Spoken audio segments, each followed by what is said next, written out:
Hello everyone, I welcome you all to Study Squad and it's time to start today's session. आज के session में हम cover करेंगे आपकी डेली न्यूज़ एनालिसिस जो होने वाली है फ्रॉम द हिंदू. देन हम कवर करेंगे आपके इम्पोर्टेंट करंट अफेयर्स, ये आपके हैंड पिक करंट अफेयर्स हैं from today's newspaper. And lastly हम कवर करेंगे आपका वोकैब का पोर्शन और ये सब कुछ होने वाला है सिर्फ और सिर्फ 10 मिनट्स के अंदर. So make sure you subscribe to our channel and do not forget to hit on that tiny bell near it so that every day जब ये सेशन आए तो आपके पास नोटिफिकेशन पहुंच जाए और आप पार्ट बन जाओ इस कंसिस्टेंट रहने के इनिशिएटिव का. ओके, नेक्स्ट हम एक कोट से स्टार्ट करेंगे विच सेज सफलता की शुरुआत हमेशा असफलता से होती है. तो इसका मेन पर्पस है देखो इस कोट का यहाँ पर कि अगर आपको असफलता मिलती है लाइफ में, अगर आप अनसक्सेसफुल होते हो अपने अटेम्प्ट्स में, आपने एग्जाम दिया आप सक्सेसफुल नहीं हुए, तो डरने की ज़रूरत नहीं है उससे.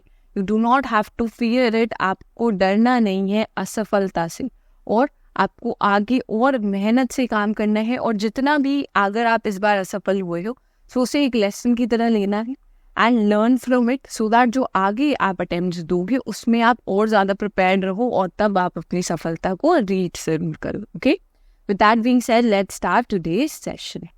आज की पहली न्यूज़ है अबाउट इंडियन रेलवेज. अब देखो फिर से आपकी न्यूज़पेपर पे फर्स्ट कवर पे ही आपकी इंडियन रेलवे से रिलेटेड न्यूज़ है. कल हमने कवर्ड सिस्टम के बारे में डिस्कस किया था थोड़ा सा, राइट. आज हम उस कवर्ड सिस्टम को अच्छे से पढ़ेंगे, ठीक है. अब देखो what is this covered system. Covered system है आपका एक cab signalling train control system with anti collision features. ठीक है, इसमें एंटी कोलिजन फीचर होता है. ये प्रिवेंट करता है कि अगर आपकी दो ट्रेन साथ में आ रही हैं तो वो कोलाइड ना हो एक दूसरे से. Okay, it was developed by the research design and standards organisation in association with 3 Indian vendors. Okay, आत्मनिर्भरता की तरह हम जा रहे हैं तो हमने लोकल वेंडर्स की भी इसमें हेल्प ली थी when we were making this particular covered system. ठीक है, it has been adopted as a national automatic train protection ATP system की तरह अडॉप्ट कर लिया गया है. अब देखो इसमें आपकी इम्पोर्टेंट चीज़ें क्या है. ठीक है, it adheres to safety integrity level 4 की सेफ्टी इंटीग्रिटी स्टैंडर्ड्स है इसमें. Then it acts as a vigilant watchdog over the existing signalling system. जो ऑलरेडी आपका सिग्नलिंग सिस्टम है उस पर एक वॉच डॉग की तरह एक्ट करता है. मोस्ट ऑफ द टाइम जो आपका नॉर्मल सिग्नलिंग सिस्टम है, अगर if it fails, just in case it fails, then you have your Kavach there that will automatically prevent another collision. Okay, alerting the loco pilot when approaching a red signal. अगर red signal पे पहुंच रहे हो तो पहले alert भी कर देगा वो जो आपका पायलट है वहां पर. And applying automatic brakes if necessary to prevent overshooting of the signal. अगर आप देखते हैं वो देखो आपको रेड सिग्नल के पास पहुंच रहे हैं तो इंडिकेशन अलर्ट तो प्रोवाइड करेगा ही करेगा. बट इन ऑर्डर कि आपकी जो मैनुअली आप इतने एफिशिएंट नहीं रहे, it may be possible that the pilot that is driving that particular vehicle is not available that time. कुछ उसमें प्रॉब्लम हो गई है, उस पर्सन को कुछ प्रॉब्लम आ गई है और उसने नहीं स्टॉप करी ट्रेन. एनीथिंग कुड हैपन, आपको ह्यूमन एरर हो सकता है. ठीक है, यहाँ पर तो यहाँ पर आपका जो सिस्टम है वो ऑटोमेटिकली स्टॉप कर देगा आपकी ट्रेन को ताकि कोलिजन ना हो आपका. ठीक है, there is also SOS messages की भी सिस्टम है इसमें कि इमरजेंसी सिचुएशन में आपके SOS मैसेजेस भेज सकता है. ठीक है, इसकी वर्किंग एक बार हम इमेज के थ्रू देख लेते हैं. How does this particular system works. देखो it is set of electronic and radio frequencies भेजता है डिवाइसेस पे जो इंस्टॉल्ड होते हैं in the locomotives and signalling system and as well as tracks. आप यहाँ पर देख सकते हो, यहाँ पर एंटीनाज देख रहे हो, एंटीनाज आप यहाँ पर भी देख रहे हो ऑन द पर्टिकुलर ट्रेन. अब इन्हें ये रेडियो फ्रीक्वेंसीज भेजते हैं, ठीक है, इलेक्ट्रॉनिक सिग्नल्स भेजते हैं जिसके थ्रू उसे पता चल जाता है कि आगे आपका एक लोकोमोटिव आ रहा है या नहीं आ रहा है. ठीक, सो this is how they work. And they talk to each other using ultra high radio frequencies to control the brakes in the train and also alert the drivers. तो आपके जो ड्राइवर्स हैं उन्हें अलर्ट का सिग्नल भी send करते हैं. Plus if in case अगर आपको कि ह्यूमन एरर के चांसेस हैं एंड वहाँ पर वो जो पायलट है वो आपका नहीं स्टॉप कर रहा है, देन ऑटोमेटिकली ये आपके स्टॉप भी कर देते हैं इन केस ये कोलिजन आपका ना हो. सो this is how this entire system works. ऐसे ये आपके सिग्नल्स भेजते हैं जिसके थ्रू ये सिस्टम आपका वर्क करता है. अब प्रॉब्लम क्या है सिस्टम में? देखो, इसकी सबसे बड़ी प्रॉब्लम आप कह सकते हो is the cost, right? The most biggest problem है इज द कॉस्ट, बिकॉज इसे डिप्लॉय करने की कॉस्ट है 50 lakh rupees per kilometre. So for पर किलोमीटर आपको 50 लाख रुपीज चाहिए. That is a huge amount of money. And अभी तक सिर्फ 1500 किलोमीटर्स है जहाँ पर करंटली इसे इम्प्लीमेंट कर दिया गया है और जहाँ तक इसकी कवरेज है. अभी जो आपका सिस्टम है of railways that is very big and implementing across 68,000 kilometres of railway system. ये बहुत बड़ा चैलेंज है. देखो, आपके पास अभी आपने सिर्फ 1500 कवर किया है और आपको 68,000 किलोमीटर्स कवर करना है, तो बहुत बड़ा चैलेंज है ये इंडिया के लिए. अभी का जो हमने गोल बना रखा है फॉर दिस पर्टिकुलर ईयर, देखो जो इस ईयर का बनाया है, दैट इज कि आप 3000 किलोमीटर्स का गोल कवर कर लेंगे. But still the bigger picture में आपको 68,000 कवर करना है और इतनी हाई अमाउंट है इसका. इसकी वजह से ही इसकी इम्प्लीमेंटेशन में आपकी प्रॉब्लम्स आ रही हैं और उसकी वजह से ये देखा जा रहा है कि अभी तक जो हमारा सिस्टम है वहाँ पर आप बहुत बार ऐसे एक्सीडेंट्स देखते रहते हो. आपके क्या व्यूज़ हैं ज़रूर कमेंट्स में बताना. आगे चलते हैं. ओके, नेक्स्ट न्यूज़ आपकी आई है फ्रॉम दी कुंदनकुलम. ठीक है, अब आपका देखो यहाँ पर आपको क्या जानने की ज़रूरत है फ्रॉम दिस पर्टिकुलर न्यूज़. आपको ये जानना है कि एक पावर प्लांट है, न्यूक्लियर पावर प्लांट है आपका. ठीक है, न्यूक्लियर पावर प्लांट है एंड लोकेशन बहुत इंपॉर्टेंट हो जाती है. यहाँ पर located on the coastal Tamil Nadu में आपका लोकेटेड है. And it's a civilian nuclear power plant built by India in joint collaboration with Russia. तो रशिया के साथ हम जॉइंट कोलैबोरेशन में ये पर्टिकुलर आपका पावर प्लांट बना रहे हैं, इसलिए हमारे लिए काफ़ी इंपॉर्टेंट हो जाता है. ओके, इंपॉर्टेंट है ये आपके लिए.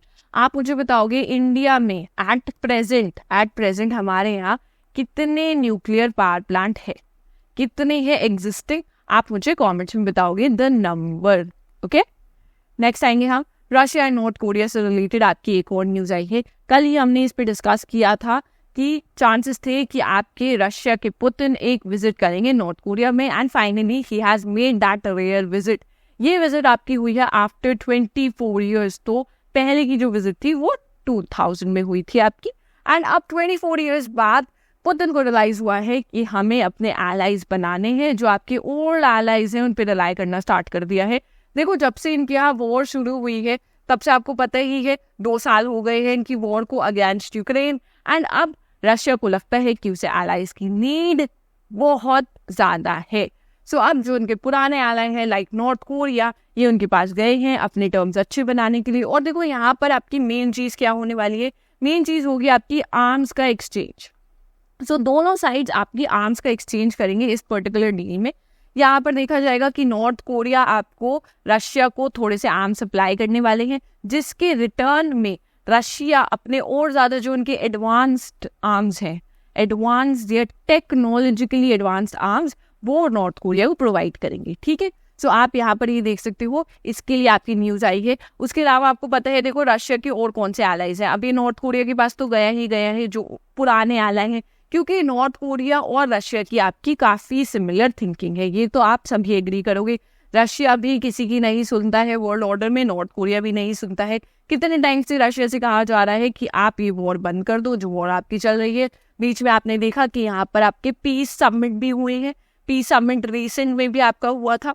ओके, सो कहाँ पे हुआ था? लोकेशन कल ही भी हमने डिस्कस किया था, परसों भी डिस्कस किया था, तो लोकेशन ज़रूर बताना कि कहाँ पर वो पीस समिट आपका कंडक्ट हुआ था, जहाँ पर इंडिया ने रिफ्यूज़ कर दिया था. जो प्रपोजल आया था उसमें इंडिया ने रिफ्यूज़ कर दिया था because Russia was not part of that particular summit. So आप मुझे बताओगे कमेंट्स में the location of that particular place जहाँ पर ये समिट हुआ था. Okay, coming back to the topic. So Russia नहीं सुनता है. एंड नॉर्थ कोरिया के बारे में भी आपको सिमिलर चीज़ पता है. नॉर्थ कोरिया भी हर time you can say they are launching a lot of stuff. वो बहुत सारे अपनी मिसाइल्स टेस्ट फायर करते रहते हैं. बीच में आपका आया था नॉर्थ कोरिया से रिलेटेड कि नॉर्थ कोरिया ने बहुत सारे बलून्स में दे फिल्ड बलून्स विद ट्रैश से भर दिए थे बलून्स और उन्होंने साउथ कोरिया में वो सेंड कर दिए थे. Do you remember that news also? So this is how they are and they have a similar kind of ideology. इसलिए ही ये दोनों भी एलाइज है आपके. नेक्स्ट में अगर आप देखोगे, देखो दूसरा इनका एलाई चाइना आ जाता है. China is always supporting them. And अब देखोगे आप कि आपका ईरान भी आ जाएगा. ईरान भी एलाई बनने के लिए तैयार है ऑफ रशिया, क्योंकि ईरान को आपको सपोर्ट करना है आपके 3Hs को, ठीक है, 3 उनकी जो मिलिटेंट ऑर्गेनाइजेशंस है उन्हें सपोर्ट करना है, तो ये भी रशिया के पास ही जाएंगे और उनसे अच्छा एलाई बनाने का ट्राई करेंगे, क्योंकि the entire world is against them. Okay, what were these 3H? Let's just have a recap again. तो आपकी 3H कौन से थे? ठीक है, पहला आ गया आपका हामास जिन्होंने वॉर आपकी स्टार्ट करी थी. ठीक है, हामास ऑफ गाजा में जिन्होंने सबसे पहले आपका अटैक करने स्टार्ट करे थे. देन आ जाएगा आपका हाउदीज आपकी कौन से हैं? जो रेड सी में है, जो रेड सी में आपकी प्रॉब्लम्स क्रिएट कर रहे हो और यमन के पोर्शन में रहते हैं, राइट. एंड लास्टली आपके आ जाते हैं हिजबुल्लाह जो आपके सादर्न पोर्शन में, okay, southern portion of Lebanon में है, और वहां से ये लोग भी कंटिन्यूसली अटैक करते रहते हैं on Israel. Okay, so this was all about this particular news. Next आएंगे हम थाईलैंड से रिलेटेड. आपकी न्यूज आई है रिसेंट में, थाईलैंड ने अप्रूव कर दिया है आपका सेम सेक्स मैरिज को, which is a historical move and it's good because they are promoting equality. So this is a news about it. आपके लिए सिर्फ इम्पोर्टेंट है यहाँ पर नेम. नेक्स्ट आएंगे हम सीए पोर्शन पे. Who has recently reclaimed the spot as India's most valued celebrity brand? देखो बैकग्राउंड में मैंने बहुत एविडेंट कर दिया है. सो यहाँ पर जिसने रिक्लेम करी है अपनी position, that is Virat Kohli. Okay, so he has reclaimed the spot of being the most valued celebrity brand. Next, recently which film maker was honoured with the Nelson Mandela life time achievement award? So किस film maker को ये award मिला है recent में? सो देखो यहाँ पर है विनोद गनात्रे, जिन्हें रिसेंट में ये अवार्ड मिला है. आपका इम्पोर्टेंट हो जाता है काफी ज्यादा, नेम भी बहुत इंपॉर्टेंट है और ये अवार्ड बहुत इंपॉर्टेंट है आपके लिए. नेक्स्ट आएंगे, which team one the silver medal at 2024 Asia oceanic championship in Japan? So recent में आपकी जो चैंपियनशिप है वो जापान में कंडक्ट हुई थी. यहाँ पर सेकंड आए हैं सिल्वर मेडल जिसने गेन किया है, that is India. So India आए हैं हमारा second with silver medal. First में आया है आपका Philippines. Okay, so Philippines was first in this particular championship. Next थोड़ा सा और डिस्कस कर लेते हैं about this. So this is your Asia oceanic beach ultimate championship. Okay, ठीक है, ये आपकी 2024 में हुई थी, जिसमें इंडिया आपका रनर्स अप रहा है फिलीपाइंस की against. Okay, this marks a historic milestone for Indian ultimate frisbee as the national team reached the finals for the first time. पहली बार देखा गया कि इंडिया की टीम आपकी फाइनल्स में पहुंची थी. उसके अलावा 16 टीम्स थी जिन्होंने पार्टिसिपेट किया था. नेक्स्ट आएंगे हम, रिसेंट में आपकी एक हैदराबाद स्पेस टेक स्टार्टअप है बेसिकली, जिसने सक्सेसफुली कंप्लीट किया है its maiden mission with Thybolt 1 and Thybolt 2 satellites के साथ. ठीक है, अब ये एक डिफरेंट नेम है. देखो स्काई रूट आपने देख रखा है, फर्स्ट था ये आपका जिसने रॉकेट लॉन्च किया था. ठीक है, देन अग्निकुल रिसेंट में हमने डिस्कस किया था, इन्होंने अग्निबाल लॉन्च किया था. ठीक है, and this was first semi cryogenic था इनका rocket, semi cryogenic. And plus one more thing, 3D printed engine था इनका, 3D प्रिंटेड इंजन था, एंड दैट वाज वर्ल्ड का फर्स्ट. सो ये आप याद रखना, वर्ल्ड का first. So that was Agnibaan. और अग्निबाल किसने बनाया था? अपने अग्निकुल कॉस्मोस ने. अब क्वेश्चन के ऊपर वापस आते हैं. तो ये जो आपका थाइबोल्ट 1 थाइबोल्ट 2 यू कुड सी, ये आपका ध्रुवा स्पेस स्टार्टअप है जिन्होंने सैटेलाइट बनाई थी और जिनका मेडन मिशन कंप्लीट हुआ है. नेक्स्ट में इसके बारे में थोड़ा सा और देखेंगे अबाउट ध्रुवा स्पेस. ये हैदराबाद बेस्ड स्टार्टअप है, आपका स्पेस टेक स्टार्टअप है. मेडन मिशन था इनका, इन्होंने रिसेंट में कंप्लीट किया है. और इनकी जो आपकी सैटेलाइट है, they have securely deorbited after completed 15,000 orbits around earth. Okay, so ये आपके लिए इंपॉर्टेंट हो जाता है. नेक्स्ट आइए टॉप 4 वर्ड्स फॉर टुडे पे. The first word is tizzy. Tizzy is a state of excitement and confusion, जब आप एक्साइटेड भी होते हो और थोड़ा सा कंफ्यूज भी होते हो. Then we have dissonance which means lack of harmony among the musical notes. Then we have protagonist, which is the principal character in a literary work. Okay, या फिर आप कह सकते हो lead character. Then we have acumen, which is the ability to understand and judge things quickly and clearly. Lastly हम आ जाएंगे question for the day पे. बहुत सिंपल क्वेश्चन है आज का. आई होप आप सब लोग कमेंट्स में इसका आंसर दो. जितने लोग देख रहे हो, आई होप कि आप सब लोग इसका आंसर तो जरूर दो. एंड अगर आपने यहाँ तक सेशन देखा है, then make sure you like this session. You share the session with all your friends and don't forget to subscribe to our channel. With that, we'll end the session here. Thank you for watching.